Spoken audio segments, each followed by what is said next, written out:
নমস্কার বন্ধুরা, welcome to update master.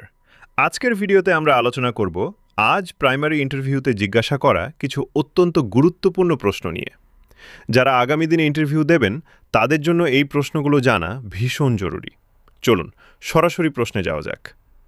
প্রথমে দেখে নেওয়া যাক বিষয়ভিত্তিক এবং সাইকোলজিক্যাল কিছু প্রশ্ন।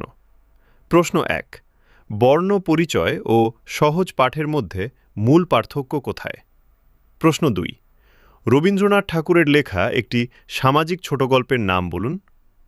প্রশ্ন ৩, কয়েকজন বিখ্যাত পরিবেশবিদের নাম করুন। প্রশ্ন ৪, জ্যামিতি থেকে জিজ্ঞাসা করা হয়েছে রেখাংশ কাকে বলে?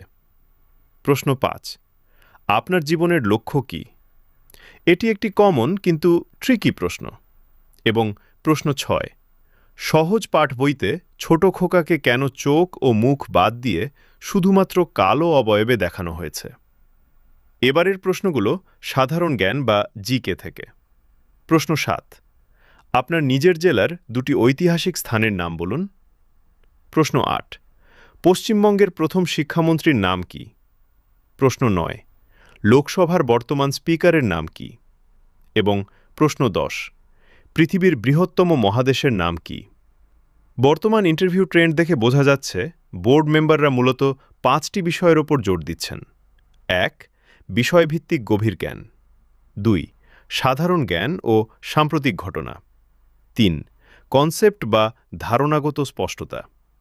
৪, শিশু মনস্তত্ত্ব ও শিক্ষা দর্শন। এবং ৫, আপনার আত্মপরিচয় ও দৃষ্টিভঙ্গি। আপনার ইন্টারভিউতে কী ধরনের প্রশ্ন করা হয়েছিল বা আপনি যদি ইন্টারভিউ দিয়ে থাকেন তবে কমেন্টে আমাদের অবশ্যই জানান। প্রাইমারি নিয়োগ সংক্রান্ত প্রতিদিনের নির্ভরযোগ্য আপডেট পেতে এখনই সাবস্ক্রাইব করুন এবং ফলো করুন আপডেট মাস্টার। দেখা হচ্ছে পরের ভিডিওতে। ধন্যবাদ।